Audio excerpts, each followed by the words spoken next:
সারা দেশে যখন তেলের সংকট, তখন এলপিজি দিয়েই চলছে মোটরসাইকেল।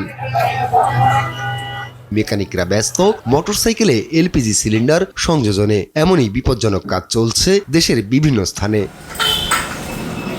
বাইকাররাও উঠে পড়ে লেগেছেন তেলের ট্যাঙ্কিকে এলপিজি সিলিন্ডারে রূপ দিতে। দূর দূরান্ত থেকে খোঁজ নিয়ে এমন ওয়ার্কশপে ভিড় করছেন তারা। তেলের সংকট, তেল পাওয়া যাইতেছে না, এর জন্যই এলপিজি করে নিতেছি।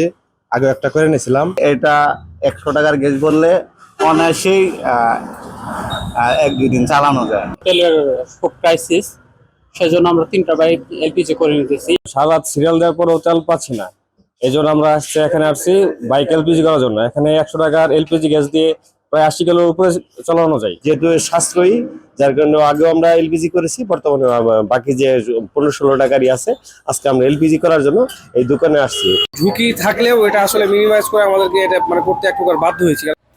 ভিগো ওয়্যার গার্ড প্রয়োজন মতো বাঁকানো যায়, অধিক চাপেও ভাঙে না। ভিগো। মেকানিকদের দাবি, মোটরসাইকেলকে এলপিজিতে রূপান্তরে খরচ ও সময় বাঁচায়, যুগছেন বাইকাররা। এটা হলো তরল লিকুইড পেট্রোলিয়াম গ্যাস। এটাতে কোনো এলপিজির কোনো ক্ষতি নাই, একদম বরফ সিস্টেম গ্যাস। এটা দিয়ে বাইক এলপিজি চালালে বাইকার স্মুথলি ভালো চলে। তবে মোটরসাইকেলে এভাবে এলপিজি সিলিন্ডার সংযোজন কতটা নিরাপদ?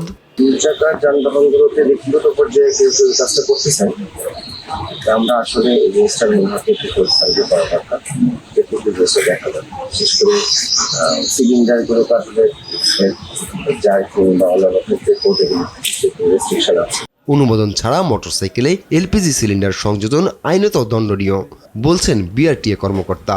আর দেখা মাত্রই ব্যবস্থা নেওয়ার কথা জানিয়েছে হাইওয়ে পুলিশ।